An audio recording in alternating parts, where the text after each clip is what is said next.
Acabo de entrar. Quisiera mis compañeros. ¿Perdón?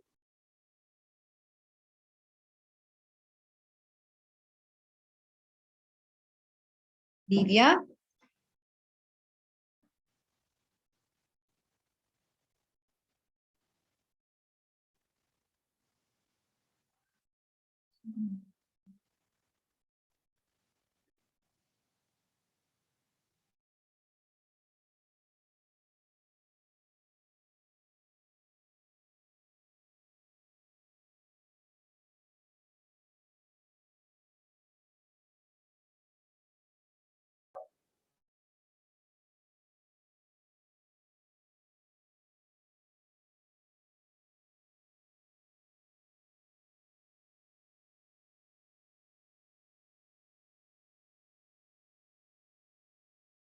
Por favor, adelante, Lidia.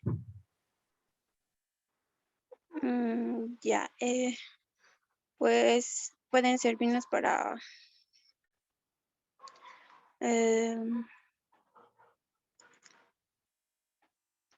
no tener una lesión más que todo en la parte de la espalda, ¿no? Digamos, si llevamos un balde de agua, entonces tenemos que tener el mismo equilibrio en los dos brazos. Y de la misma manera, si voy a levantar algo pesado, entonces la fuerza que tengo que tener sería más que todo con las piernas. Eso sería. En cuanto a la mecánica corporal, ¿verdad? Sí, dice. Pero han explicado lo que es la posición de Sims, la posición de Trendelenburg, la posición supina y las diferentes posiciones más. ¿En qué tipo de situaciones se usan esas posiciones? Esa fue la pregunta en el...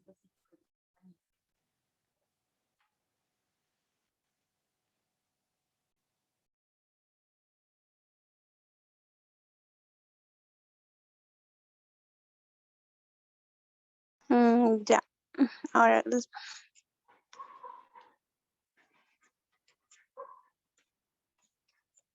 mm, chicas, ¿podrían ayudarme, por favor, a responder? No soy la Compañeras única se han del grupo. dormido, hija. Ya. La posición de decúbito dorsal, por ejemplo, es aquella posición en la que el paciente se encuentra acostado de espalda. Y bueno, generalmente esta hace uso de una leve elevación de la cabeza y los hombros. Generalmente esta posición se adopta para descansar, ¿no? Para dormir. ¿Qué más? Otra posición, la de cúbito prona o ventral, en la que te echas de pancita, como se dice comúnmente. Esta posición puede ser usada para cirugías de columna, cirugías renales también. La de cúbito lateral. Esta posición se usa bastante cuando se está realizando incluso el baño de esponja.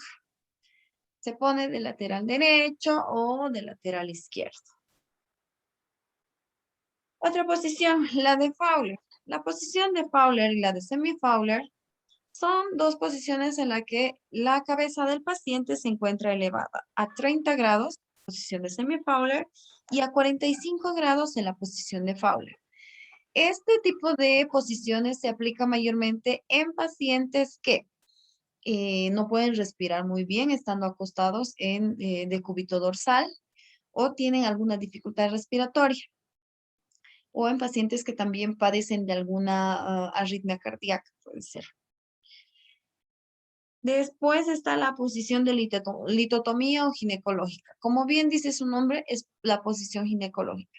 Aquella posición en la que la paciente se apoya la mitad del cuerpo en lo que es posición de cúbito dorsal. Sin embargo, está con las piernas elevadas y separadas para poder eh, mejorar lo que es la introducción o la inspección de lo que es el área genitoanal. ¿Qué otra posición más explicaron, guaguitas?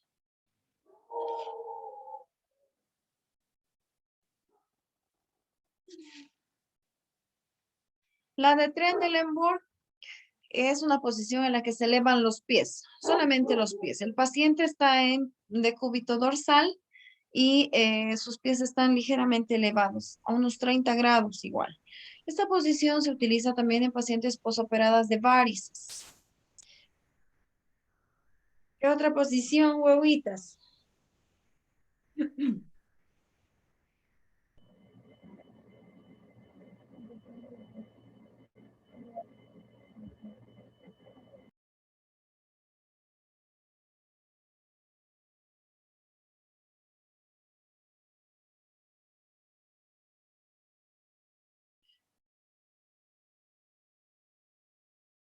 Ya, eso en cuanto a las posiciones. ¿Tienen algo más que agregar, grupo? Que al final se quedaron calladitas, no dijeron nada.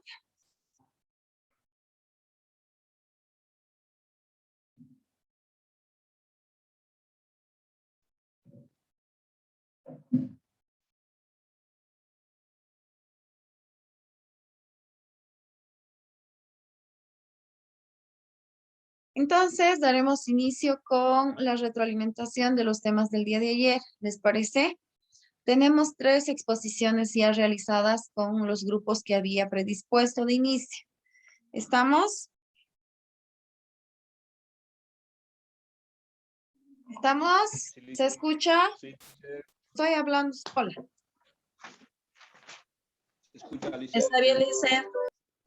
Bien, comenzamos entonces con signos vitales. ¿Qué son los signos vitales?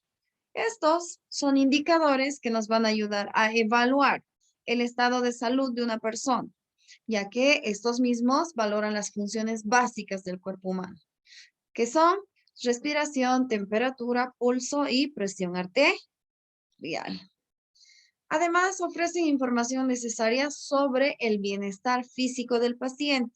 Si existiera alteración a nivel de los signos vitales, obviamente es una alerta que nos va a indicar que algo anda mal, ¿verdad?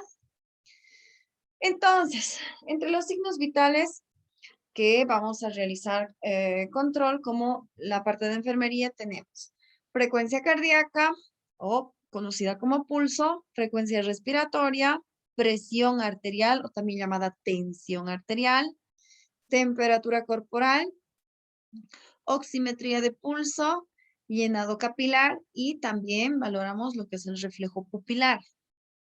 ¿Ya? La temperatura es el grado de calor que el cuerpo tiene para lograr un funcionamiento adecuado, la cual se constituye o va a constituir un equilibrio entre el calor que se produce como producto del metabolismo y el calor que se pierde como producto de la evaporación, la conducción, la radiación y la convección dentro del funcionamiento de nuestro cuerpo. ¿Ya? Entonces tenemos los procesos de equilibrio de temperatura. La radiación es el calor que va a ser emitido por el cuerpo y liberado en la temperatura del aire más frío. Un 65% del cuerpo, el calor se libera en forma de radiación. La convección es la dispersión del calor por las corrientes de aire, que suponen un 10 al 15% del calor corporal. La conducción es la transferencia de calor al cuerpo o del cuerpo a una fuente más fría. Por ejemplo, cuando un paciente con fiebre alta es colocado en agua fría. La evaporación es el calor liberado del cuerpo a través de la respiración y también por la sudoración. Entre los valores normales tenemos por grupos etarios. El recién nacido en una temperatura axilar presenta de 36.1 a 37.8 grados centígrados. Un año por vía oral, 37.6 grados. 5 años, 37 grados, también por vía oral. En un adulto, por vía oral tenemos 37 grados, por vía rectal 37.5, por vía axilar 36.4 y por vía auditiva o auricular tenemos 37 grados centígrados. En pacientes mayores a 70 años, la temperatura normal es de 36 grados. ¿A qué nos conlleva el control de la temperatura? Tenemos definiciones como ser fiebre, hipertermia y también lo que es hipotermia. La fiebre es el incremento importante de la temperatura corporal que va a sumirse a más de 38 grados centígrados. La hipertermia va a ser un incremento de temperatura con más de 41 grados centígrados. La hipotermia, que es todo lo contrario, nos va a indicar la temperatura corporal menor de la normal. En este caso, menor a 36 grados centígrados.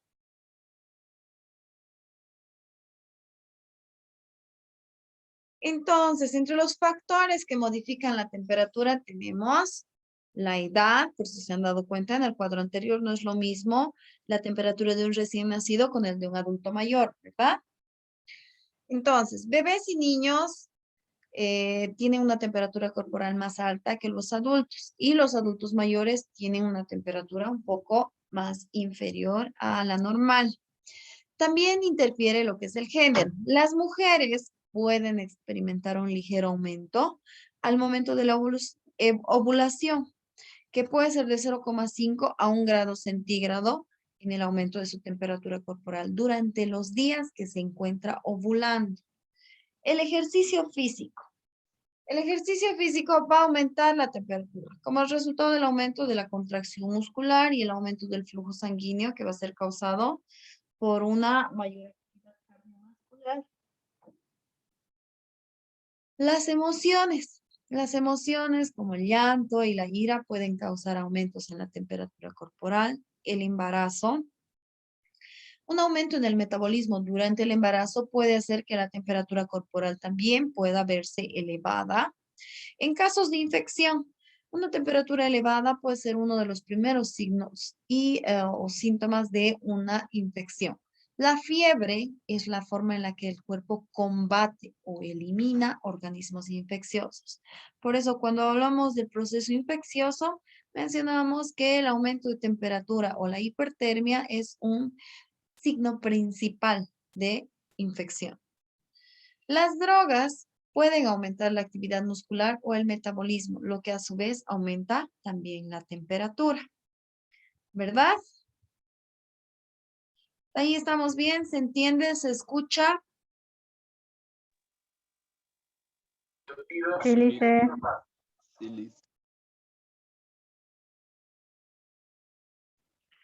Sí, Lice.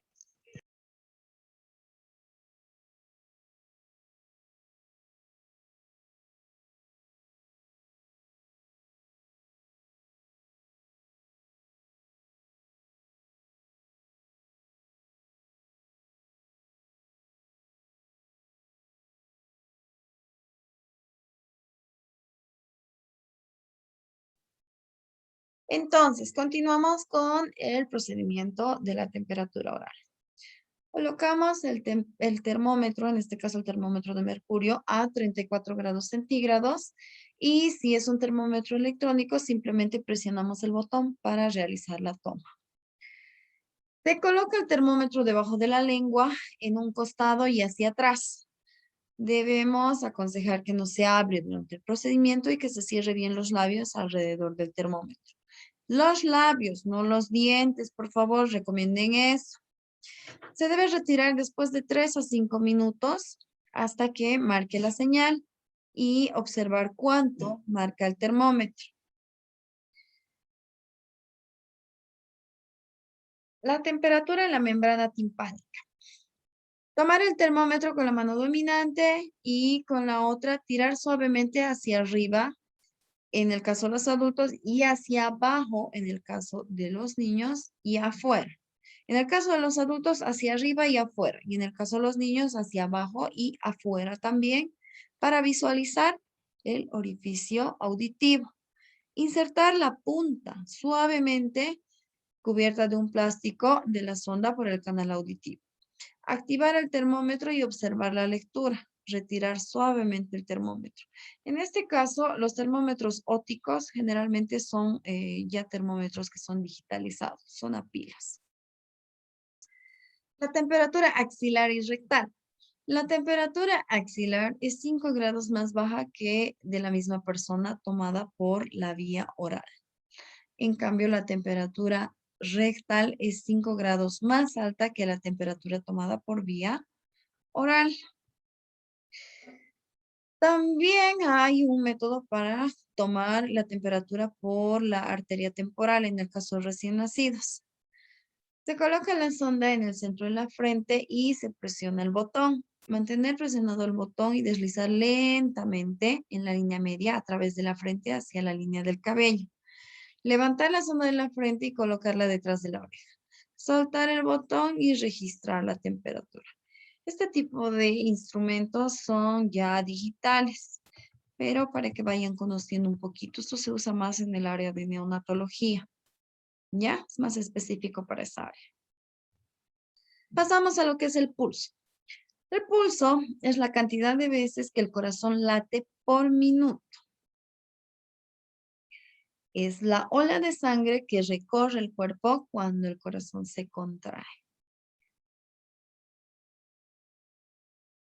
Entre las características del pulso tenemos la frecuencia, que nos va a indicar el número de latidos por minuto, que van a ser de 60 a 80, por decirles. El volumen se refiere a la fuerza del impulso cuando el corazón se contrae. Y el ritmo se refiere a la regularidad o espaciamiento igual de todos los latidos del pulso. ¿Ya? Entre los valores normales tenemos recién nacido a 1 año, tiene de 120 a 160 pulsaciones, con un promedio de 140 latidos por minuto. De 1 a 3 años son de 90 a 140, con un promedio de 115 latidos por minuto. 3 a 6 años, 80 a 110 latidos, con un promedio de 95 latidos por minuto. 6 a 12 años, de 75 a 105 latidos, con un promedio de 90 latidos por minuto. 12 a 18 años, tenemos un promedio de 80 latidos por minuto, siendo lo normal de 60 a 100 latidos. Después de los 18, es de 60 a 100, con un promedio de 80 latidos por minuto. Pasados los 60 años, de 67 a 80 latidos por minuto, con un promedio de 74 latidos por minuto. Los deportistas tienen como valores normales de 40 a 60 latidos por minuto y un promedio de 50 latidos por minuto. Tenemos definiciones de las alteraciones del pulso. La bradicardia es la disminución de los latidos por lo menos por menor a 60 latidos por minuto. La taquicardia es una frecuencia cardíaca superior a 100 latidos por minuto en el caso de los adultos. Y en el caso de los niños, obviamente va a ser mayor a 150 latidos por minuto. Entre los factores que modifican el pulso están el ejercicio, la edad, el género, la enfermedad, el uso de medicamentos, la depresión y el miedo, la ansiedad o la ira. Viendo el factor ejercicio, la frecuencia puede aumentar de 20 a 30 latidos por minuto según la intensidad de la actividad. En cuanto a la edad, a medida que la edad aumenta, la frecuencia del pulso va disminuyendo. Género. La frecuencia del pulso femenino es aproximadamente 10 latidos por minuto más alta que la de un varón de la misma edad. En caso de enfermedades, ciertas enfermedades como la fiebre por un aumento del metabolismo pueden modificar también la frecuencia cardíaca. Medicamentos. Medicamentos que pueden aumentar o disminuir el pulso están la digoxina, que puede regular los latidos, y la cafeína y nicotina, que pueden aumentar el pulso. La depresión nos lleva a una disminución de la frecuencia cardíaca. El miedo, la ansiedad y la ira van a elevar el pulso. Tenemos diferentes sitios donde se puede realizar el control del pulso. Tenemos lo que es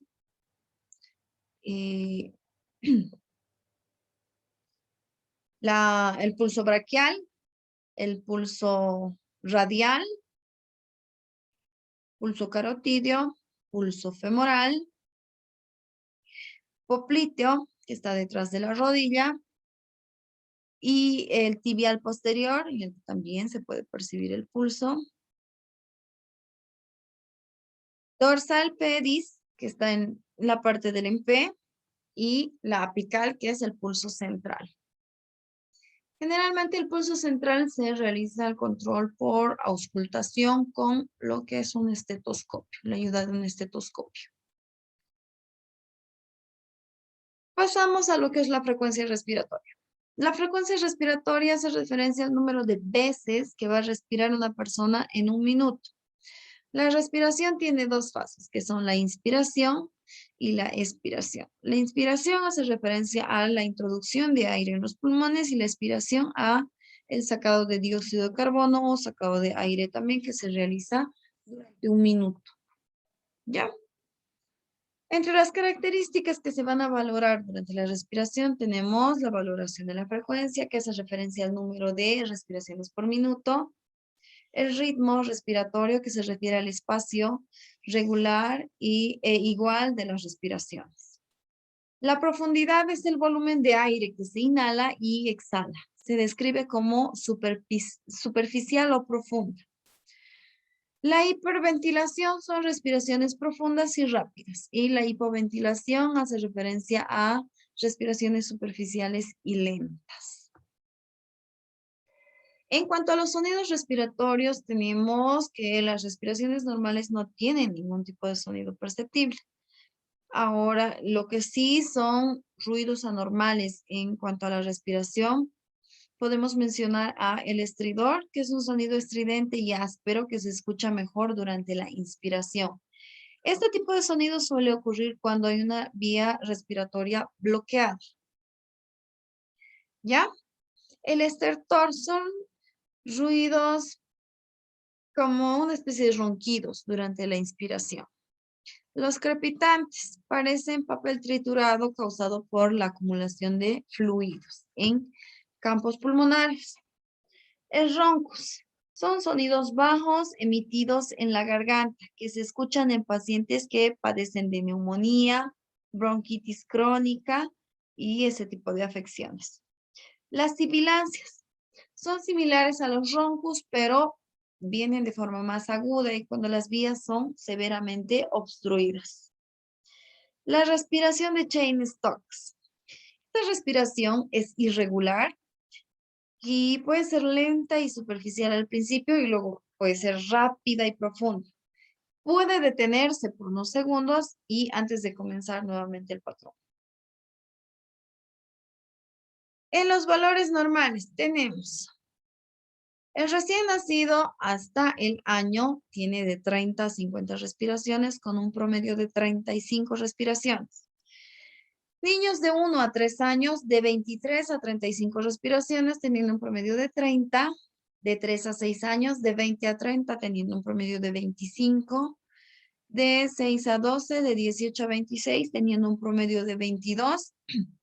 De 12 a 18 años, el promedio es de 12 a 20 respiraciones, teniendo un promedio de 16 respiraciones por minuto. Y después de los 18 años, igual, es de 12 a 20 respiraciones, teniendo un promedio de 16 respiraciones por minuto. Tenemos definiciones de las alteraciones. La apnea hace referencia a la ausencia de la respiración. La bradipnea nos habla de respiraciones irregulares, lentas, con frecuencia menor de 12 por minuto en adultos, 20 en escolares y 30 en lactantes. La taquipnea hace referencia al aumento de la frecuencia respiratoria mayor de 20 por minuto en adultos, mayor a 30 en escolares y mayor a 50 en lactantes. Factores que modifican la frecuencia respiratoria, reacciones alérgicas como la morfina puede ser, u otras drogas que sean ilegales. Otras drogas también puede ser la epinefrina o también la adrenalina.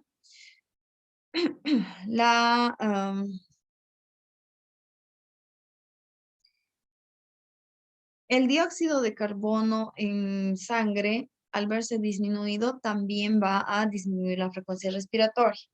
También el ACV y el coma va a disminuir la frecuencia respiratoria. Por tanto, este tipo de pacientes generalmente vienen con ventilación asistida. Ahora, los que incrementan, además de las reacciones alérgicas que agitan al paciente y por tanto su frecuencia respiratoria se ve alterada y aumentada, también las drogas como la epinefrina o adrenalina generalmente tienen una acción corta, rápida, pero de cierto modo se usa este medicamento para nebulizar, para abrir vías aéreas cuando están bastante obstruidos. Enfermedades como ser el asma, que también agitan al paciente y modifican su frecuencia respiratoria, el ejercicio, la fiebre, la hemorragia, el dolor, y al encontrarse en un shock, obviamente la frecuencia respiratoria se ve aumentada. ¿Cómo se mide la frecuencia respiratoria? Colocamos la mano sobre la muñeca del paciente en posición para tomar el pulso o colocar su mano sobre la espalda del paciente. Contamos cada ciclo de respiración, observando o sintiendo cómo se expande el pecho, la espalda o la parte superior del abdomen. Contamos 1 minuto completo usando un reloj con un segundero a la mano. Lo mismo que les había dicho en clase, ¿verdad? La observación directa. Vemos cuántas veces se mueve la caja torácica, valoramos si la respiración es superficial o es profunda o es de tipo torácica o tipo abdominal. ¿Hasta ahí estamos bien?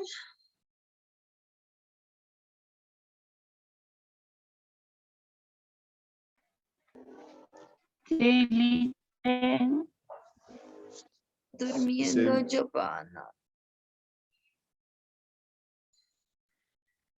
Pasamos a lo que es la tensión arterial o presión arterial.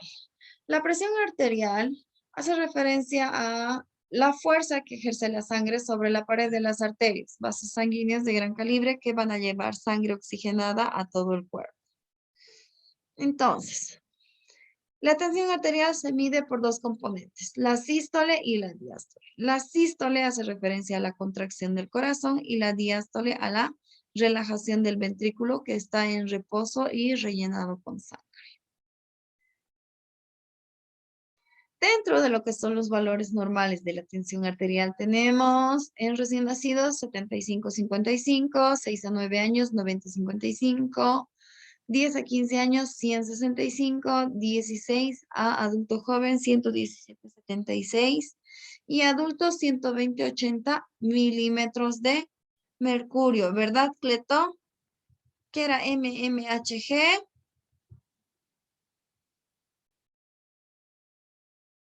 ¿Está Cleto en la clase?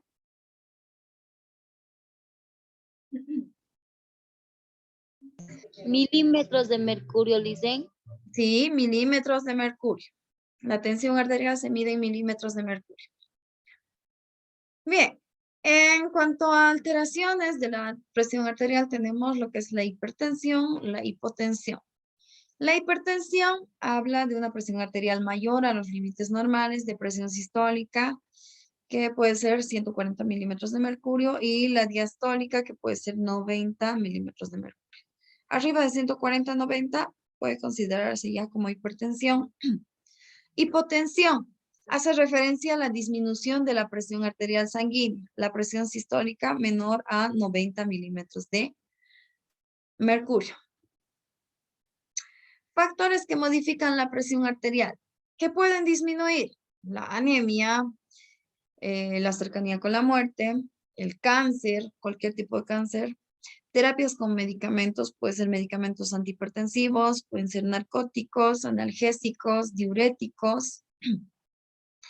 La disminución del volumen de sangre arterial, que puede ser debido a una hemorragia, la deshidratación, el embarazo, la inanición y también los cambios posturales repentinos que generalmente se manifiestan cuando, por decir, estás acostada y te levantas de golpe y sientes como que una especie de mareo, ¿verdad? Lo que aumenta la presión arterial puede ser el enojo, terapias con medicamentos como la nicotina, la cafeína, el miedo, la emoción, trastornos endocrinos como ser el hipertiroidismo, la obesidad, el dolor, la enfermedad renal, estrés, ansiedad y el tabaco o fumar también.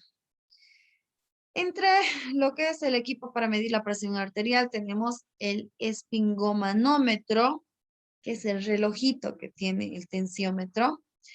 Sus componentes son manómetro, vejiga de goma inflable, que es la parte que se infla cuando insuflamos, ¿verdad?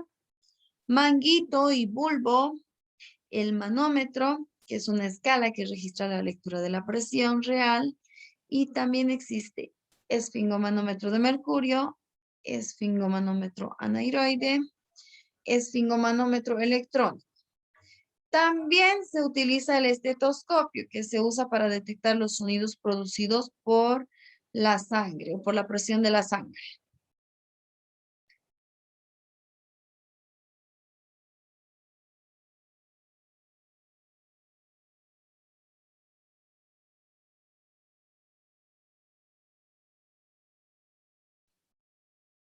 Aquí tenemos un poquito más descriptivo lo que es el gráfico, ¿no?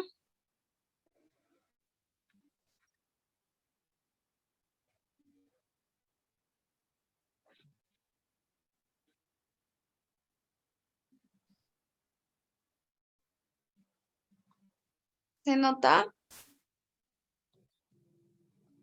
Tenemos lo que es el brazalete, que está con la cámara inflable, que es de goma, el manómetro, que es el relojito, la válvula de presión, que es la perilla que se gira cuando se está tomando la presión, se cierra al momento de insuflar y se abre para el momento de realizar la lectura, ¿verdad? La perita de bulbo de goma, que es esta, la perita que usamos para insuflar. En las partes